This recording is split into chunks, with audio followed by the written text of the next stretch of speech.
సుమన్ టీవీలో మీ personal and business promotions కోసం కింది నెంబర్కి కాంటాక్ట్ చేయండి. తిరుపతిలో వైకుంఠ ద్వార దర్శన టోకన్ల జారీ కేంద్రాల వద్ద విషాదం నెలకొంది. ఈ ఒక్క కేంద్రాల వద్ద తొక్కిసలాట జరిగినటువంటి నేపథ్యంలోనే దాదాపు ఆ తొక్కిసలాటలో 4 చనిపోయినట్టు తెలుస్తోంది.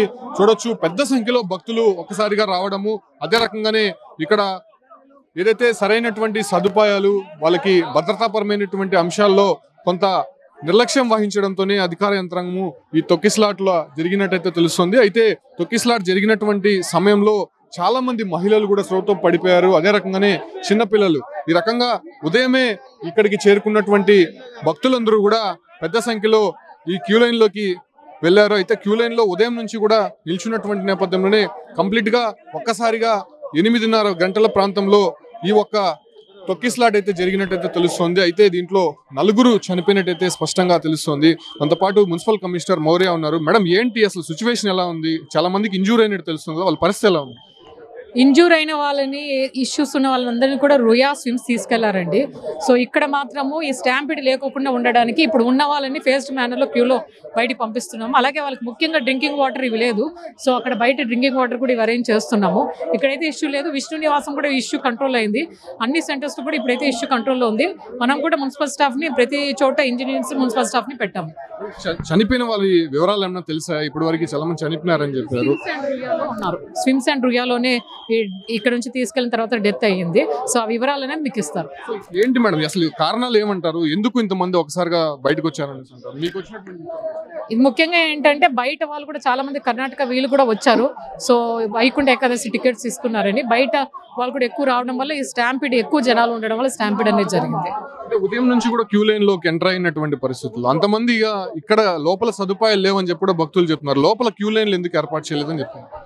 క్యూ లైన్లు బయట ఏవైతే సెంటర్లు పెట్టారో దాన్ని బయట నుంచి ఏర్పాటు చేస్తారు. టీటీడీ వాళ్ళు క్యూ లైన్స్ ఏర్పాటు చేస్తారు. అవి కూడా అంత ఇన్స్పెక్ట్ చేస్తే చేయడం జరిగింది.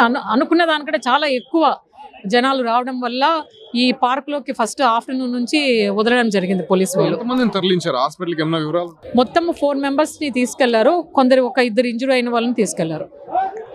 జరిగినటువంటి ఇన్సిడెంట్ నేపథ్యంలో దాదాపు చాలా మంది భక్తుల్ని ఇక్కడ ఇంజూరీ అయినటువంటి నేపథ్యంలో వాళ్ళంతా కూడా తీసుకుని హాస్పిటల్కి వెళ్ళినట్టు తెలుస్తుంది. అంటే సీరియస్ ఇంజూరీ అయినటువంటి వాళ్ళని స్విమ్స్ హాస్పిటల్కి తీసుకెళ్ళినట్టయితే సమాచారం ఉంటుంది. మనం చూడొచ్చు పెద్ద సంఖ్యలో భక్తులందరూ కూడా ఇక్కడ నిలబడినటువంటి దృశ్యాలు చూస్తున్నాము. అయితే ఇక్కడ ప్రధానంగా మనం ఒకటి గమనిస్తే క్యూ లైన్లు అనేది ఇక్కడ ఏర్పాటు చేయలేదు. అంటే ప్రధానంగా తిరుపతిలో 8 కేంద్రాలు ఏర్పాటు చేశారు. 8 కేంద్రాలకు సంబంధించి క్యూ లైన్లు కొన్ని కేంద్రాల్లో మాత్రమే ఏర్పాటు చేసినట్టయితే తెలుస్తుంది. అయితే కొన్ని కేంద్రాల్లో క్యూ లైన్లు ఏర్పాటు చేయడానికి కొంత కానటువంటి పరిస్థితుల్లోనే ఇలా పెద్ద సంఖ్యలో భక్తులు ఒక్కసారిగా రావడము, అయితే ఒకరిపై ఒకరు పడి అక్కడ తొక్కిసలాట జరిగినటువంటి సందర్భాలు అయితే మనం చూస్తూ ఉన్నాము.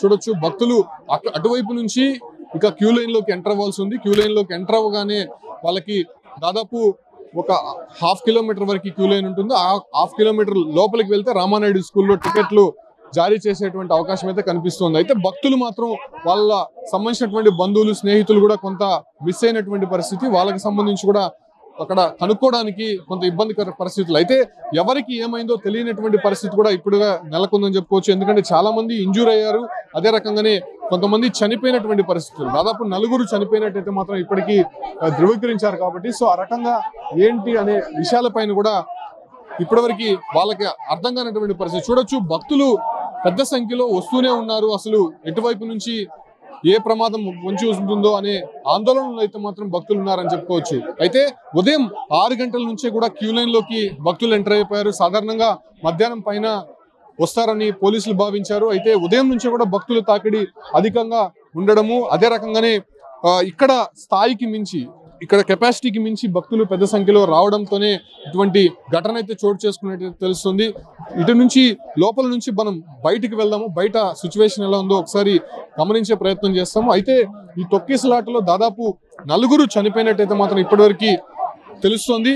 అయితే మరికొంతమందికి మనం దృశ్యాలు చూడొచ్చు, సిపిఆర్ చేసినటువంటి సందర్భాలు కూడా మనం చూసాము. అయితే సిపిఆర్ చేసినటువంటి వాళ్ళ పరిస్థితి ఎలా ఉందో చూడాల్సి ఉంది.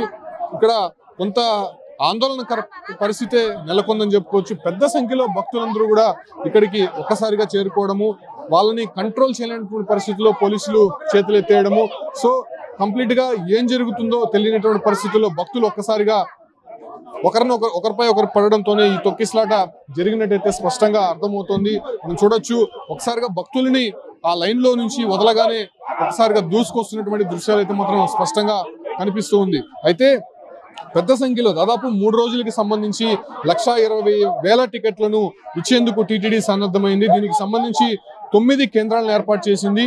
91 కౌంటర్లలో దీన్ని పకడ్బందీగా ఇచ్చేందుకు అయితే ఏర్పాట్లు చేసింది. బట్ ఇక్కడ పూర్తిగా సమన్వయ లోపము, అదే రకంగానే కొంత ఇక్కడ సదుపాయాలు లేకపోవడము, అదే రకంగానే ఇక్కడ భక్తులకి జాగ్రత్తల విషయంలో జాగ్రత్తలు తీసుకోలేదు అనేటువంటి విషయాలపైనే పెద్ద ఎత్తున ఇక్కడ విమర్శలు అయితే చేస్తున్నారు. చూడొచ్చు, మనం ఇంతకుముందు చూసాం భక్తులందరూ కూడా పోలీసుల పైన ఫైర్ అవుతున్నటువంటి దృశ్యాలు అయితే చూస్తున్నాము.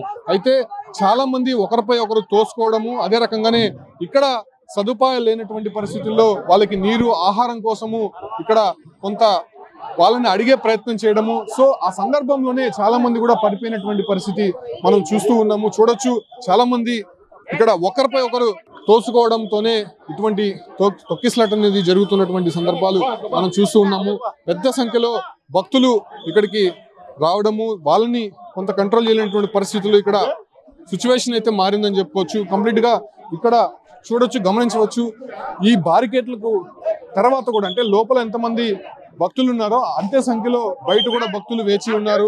అయితే అన్ని కేంద్రాల్లో కొంత కంట్రోల్లో ఉన్నప్పటికీ కూడా ఇక్కడ బైరాగపట్టి వద్ద ఉన్నటువంటి ఈ కేంద్రం వద్దే పెద్ద సంఖ్యలో, అంటే ఈ స్థాయికి మించి భక్తులు ఇక్కడికి చేరుకున్నటువంటి పరిస్థితి. కింద చూడొచ్చు, పెద్ద సంఖ్యలో భక్తులు తెచ్చుకున్నటువంటి వాటర్ బాటిల్స్, అదే రకంగానే చెప్పులు, వాళ్ళకి సంబంధించినటువంటి బట్టలు అన్ని కూడా ఇక్కడ కనిపిస్తున్నటువంటి దృశ్యాలు మనం చూస్తూ ఉన్నాం. సో ఇప్పటివరకు కూడా 4 చనిపోయినట్టయితే తెలుస్తుంది. సో వాళ్ళకి సంబంధించినటువంటి వివరాలు కూడా పోలీసులు ఇప్పటివరకు వెల్లడించలేదు. బట్ కొంతమంది మాత్రం సీరియస్ ఇంజురీస్ అయింది కాబట్టి వాళ్ళని తిరుపతి స్విమ్స్ హాస్పిటల్లో చికిత్స అందిస్తున్నారు. దాంతోపాటు కూడా తిరుపతి రుయా హాస్పిటల్లో కూడా కొంతమంది చికిత్స తీసుకుంటున్నారు కాబట్టి సో ఆ రకంగా వాళ్ళని కొంత మెరుగైనటువంటి వైద్య సేవలు అందించాలని చెప్పి కూడా ఇప్పటికే అటు ఈవోతో పాటు ఇక్కడ ఉన్నటువంటి అధికారులు కూడా తెలిపారు. అంటే కొద్దిసేపటి క్రితమే అటు ఈవో కావచ్చు, అంటే ఇక్కడ ఎస్పీ నేరుగా ఇక్కడే ఉండి పరిస్థితిని పర్యవేక్షిస్తున్నారు. చూడొచ్చు, పెద్ద సంఖ్యలో ఇక్కడ భక్తులు చొచ్చుకు రావడంతో ఇక్కడ కొంత విషాద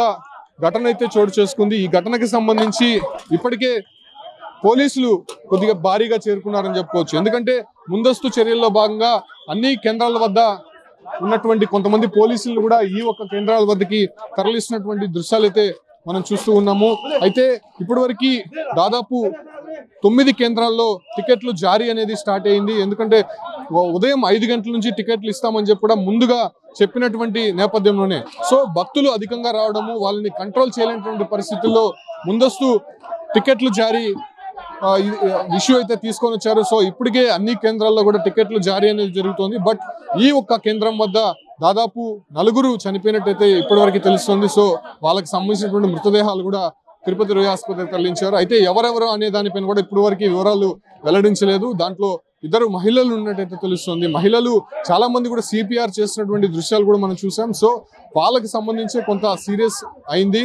ఎందుకంటే ఈ ఒక్క గేట్ ఏదైతే ఉందో ఆ గేట్ వద్ద ఒక మహిళకి కొంత సొమ్మసిల్లి పడిపోయినటువంటి పరిస్థితుల్లో ఆ మహిళని బయటికి తీసుకొచ్చేందుకు జస్ట్ కొంత గేట్ అనేది ఓపెన్ చేశారు. గేట్ ఓపెన్ చేసిన తర్వాత ఒక్కసారిగా లోపల నుంచి భక్తులు చొచ్చుకొని రావడము, సో ఆ ఒక్క రావడంతోనే ఒకరిపై ఒకరు పడిపోవడము, దాంతో తొక్కిసలాట అనేది జరిగింది. దాంతో అక్కడ నుంచి లేవలేనటువంటి పరిస్థితుల్లో కొంతమంది కిందనే ఉండిపోయారు కాబట్టి వాళ్ళపై నుంచి భక్తులు పెద్ద సంఖ్యలో తొక్కుకుంటూ వెళ్ళిపోవడము, వాళ్ళని కంప్లీట్ గా బ్రీతింగ్ ఆడకపోవడంతోనే ఇటువంటి ఘటన చోటు చేసుకునేటైతే స్పష్టంగా తెలుస్తుంది. సో ప్రస్తుతం ఇక్కడ జరిగినటువంటి ఘటన నేపథ్యంలోనే మిగతా కేంద్రాల వద్ద కొంత అలర్ట్ అయినటువంటి పరిస్థితి. చాలా మందిని కూడా కొంత జాగ్రత్తలు తీసుకొని ఇక మీదట ఇలాంటివి జరగకుండా దాదాపు ఈ ఒక్క 9 కేంద్రాల్లో ఇవాళ రేపు కూడా టికెట్లు జారీ అవుతాయి కాబట్టి సో అలాంటి ఘటనలు మళ్ళీ పునరావృతం కాకుండా పోలీసులు గట్టి చర్యలు చేపట్టేందుకు ఇక్కడ సిద్ధమైనటువంటి పరిస్థితి. ప్రస్తుతం ఇంజూర్ అయినటువంటి వారిని మెరుగైనటువంటి వైద్య సేవల కోసం ఇతర హాస్పిటల్కి తరలిస్తున్నటువంటి దృశ్యాలు అయితే కనిపిస్తున్నాయి.